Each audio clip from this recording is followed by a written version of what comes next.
চরমনাই ময়দানে গিয়া 3 দিন পর্যন্ত খাওয়ার নাই, ঘুমের ভালো কোনো ব্যবস্থা নাই, মাটির মধ্যে, ভিজা মাটির মধ্যে গড়াগড়ি খাইয়া আল্লাহর ওলিদের বয়ান শুনে, খাবারের ভালো ব্যবস্থা নাই, থাকার ভালো ব্যবস্থা নাই, তারপরে ওইখানে থাকিয়া মাওলার জিকিরে পাগল হইয়া যায়, শুধু মাওলার জিকির করে আর বলে আমার মাওলা কই।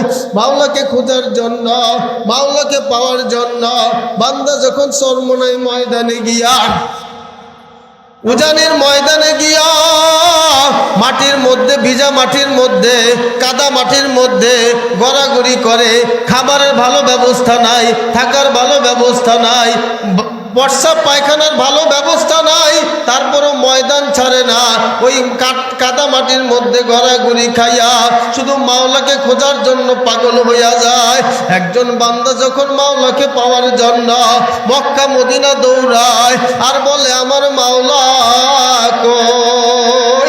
একজন বান্দা যখন মাওলাকে পাওয়ার জন্য ওই ইস্তেমার ময়দানে গিয়া মাওলাকে খোঁজে, চিল্লায় গিয়া 40 দিন এক মসজিদ থেকে আরেক মসজিদে গাঁটটি নিয়ে ঘুরে আর বলে আমার মাওলা কই। বান্দা যখন মাওলাকে পাওয়ার জন্য শীতের রাত্রিতে ঠান্ডা পানি দিয়া ওযু করিয়া ফজরের নামাজে মসজিদে গিয়া দাঁড়াইয়া যায়, সেজদার মধ্যে গিয়া মাওলাকে ডাকে আর বলে আমার মাওলা কই।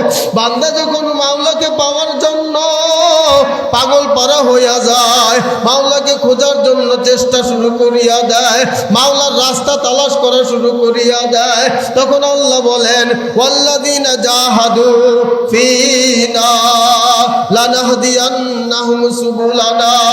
বান্দা যখন আমি মাওলাকে পাওয়ার জন্য পাগল হইয়া যায়, রাস্তা খোঁজাখুঁজি শুরু করিয়া দেয়, বান্দা যখন রাস্তা তালাশ করবে, বান্দা যখন আমি মাওলাকে পাওয়ার চেষ্টা করবে, আল্লাহ বলেন তখন আমি বান্দার জন্য আমি মাওলা পর্যন্ত আসার যতগুলো রাস্তা আছে সমস্ত রাস্তা খুলিয়া দেব।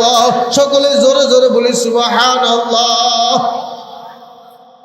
আমার যুবক ভাইরা, মুরব্বী বাবারা, আজকে আমার দিকে তাকায় দেখেন, আমি তো একটা হিন্দুর সন্তান। আজকে আল্লাহ তাআলা আমাকে হেদায়েতের মালা পরাইয়া আজকে আপনাদের মজলিসে বসায় দিয়েছেন। এর পিছনে আমার আসলে কোনো শক্তি, ক্ষমতা বা বাহাদুরির বলে কিন্তু আমি মুসলমান হইতে পারি নাই, কালেমা গ্রহণ করতে পারি নাই। একমাত্র আমার ভিতর চেষ্টা ছিল, আর মাওলার রহমত, দয়ার বরকতে আল্লাহ আমাকে চেয়ারে বসাইছে। কি বলেন ঠিক কিনা? আজকে দেখবেন অনেক মানুষ একসময় দিন সম্পর্কে জানতো না, বুঝতো না, কিন্তু তারা চরমনায় যাওয়ার পর 3 দিন থাকার পর আল্লাহর ওলিদের বয়ান শোনার পর, আগে যেই মানুষটার মুখে দাড়ি ছিল না, মাথায় টুপি ছিল না, সুন্নতে পোশাক ছিল না, নামাজে যাইতো না, ওই 3 দিন ঘুরে আসার পরে, চরমনায় ময়দান থেকে আসার পরে ওই মানুষটার জীবন চলে যাইতে পারে, তারপরে ওই মানুষটা তার দাড়িতে আঘাত করতে পারে না। কি বলুন ঠিক কিনা? এমন মানুষ আছে না নাই? এমন অনেক মানুষ দেখা যায় আগে নামাজি ছিল না, রোজা ছিল না, পর্দা ছিল না, দিন ছিল না, ইসলাম ছিল না, তার ভিতরে ইসলামের আমল ছিল না, কিন্তু দেখা যায় চরমনাই ময়দানে যাওয়ার পর, উজানের ময়দানে যাওয়ার পর, 40 দিন তাবলীগে সময় দেওয়ার পর এই মানুষের ভিতরে পরিবর্তন ঘটাইছেন কে? আল্লাহ তাআলা পরিবর্তন ঘটাইছেন। বান্দা যখন চেষ্টা করছেন, ঘর থেকে বের হয়েছেন, মাওলাকে খোঁজাখুঁজি শুরু করছেন, মাওলার রাস্তা তালাশ করছেন, তখন আল্লাহ বান্দার জন্য রাস্তা খুলে দিয়েছে। কি বলেন ঠিক কিনা?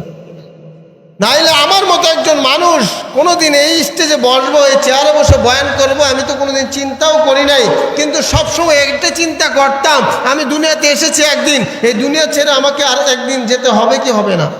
কিন্তু দুনিয়াতে আসলাম, কে আমাকে পাঠাইলো, আবার কোথায় যাব, এই চিন্তা নিয়ে সবসময় ব্যস্ত থাকতাম।